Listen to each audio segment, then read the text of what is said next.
आप देख रहे हैं वॉइस ऑफ कौशाम्बी न्यूज, हर आवाज बनेगी खबर। नमस्कार, स्वागत है आप सभी का वॉइस ऑफ कौशाम्बी के न्यूज बुलेटिन में। नजर डालते हैं इस वक्त की कुछ खास खबरों की ओर।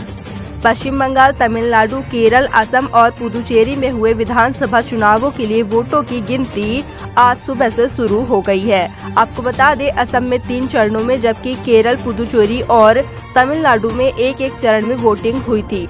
पश्चिम बंगाल की 292 विधानसभा सीटों के लिए चुनाव 27 मार्च से 29 अप्रैल तक 8 चरणों में हुए थे।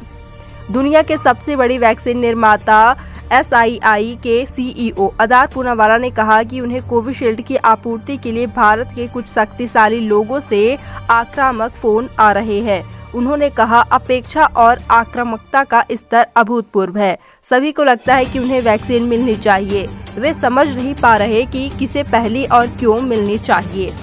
दिल्ली में पिछले 24 घंटों में कोविड-19 से 412 मौतें रिपोर्ट हुई, जो महामारी के बाद से राष्ट्रीय राजधानी में अब तक का सर्वाधिक एक दिनी आंकड़ा है। इसी दौरान दिल्ली में कोविड-19 के 25,219 मामले सामने आए हैं। इसके साथ ही दिल्ली में कोविड-19 के कुल मामलों की संख्या बढ़कर 11,74,552 हो गई है। देश में कोविड-19 मामलों में वृद्धि के बीच सरकार ने निजी इस्तेमाल के लिए पोस्ट कुरियर ई-कॉमर्स पोर्टल्स के जरिए ऑक्सीजन कॉन्सेंट्रेटर्स के आयात को अनुमति दे दी है। महाराष्ट्र में कोविड-19 महामारी से निपटने के लिए गायिका लता मंगेशकर ने महाराष्ट्र मुख्यमंत्री राहत कोष में 7 लाख दान किए हैं। कोविड-19 के बीच रैलियों की अनुमति देने पर मद्रास हाई कोर्ट की टिप्पणी के खिलाफ चुनाव आयोग शनिवार सुप्रीम कोर्ट पहुंचा। इसी ने हाई कोर्ट की टिप्पणी को अनावश्यक, उपेक्षाजनक और अपमानजनक बताया।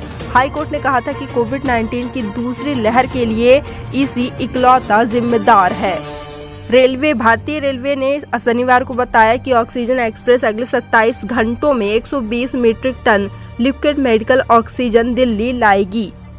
दिल्ली के मुख्यमंत्री अरविंद केजरीवाल ने शनिवार को कहा कि 18 से 44 साल के लोगों का टीकाकरण एक केंद्र पर प्रतीकात्मक रूप से आज से शुरू किया गया। उन्होंने कहा कि हमें कोविड-19 वैक्सीन की 4.5 लाख खुराकें मिली हैं। यह सभी जिलों में वितरित की जा रही हैं। दिल्ली में बड़े पैमाने पर कल से यानी कि सोमवार से टीकाकरण शुरू होगा।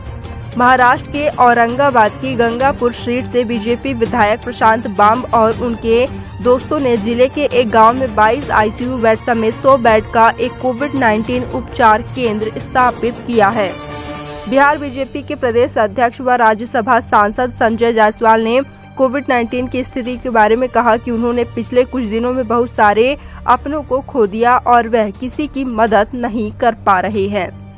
महिंद्रा ग्रुप्स के चेयरमैन आनंद महिंद्रा ने कोविड-19 के बीच महाराष्ट्र में उत्पादक प्लांट से अस्पतालों व घरों तक ऑक्सीजन की आपूर्ति को आसान बनाने के उद्देश्य से ऑक्सीजन ऑन व्हील्स की पहल की है। महिंद्रा ने ट्वीट किया, समस्या ऑक्सीजन उत्पादन की नहीं बल्कि इसके परिवहन की है। हम इस अंतर को भरने की कोशिश कर रहे हैं। फिलहाल के लिए इतना ही। देश दुनिया की बड़ी खबरों के लिए बने रहें हमारे साथ, देखते रहें वॉइस ऑफ कौशाम्बी न्यूज।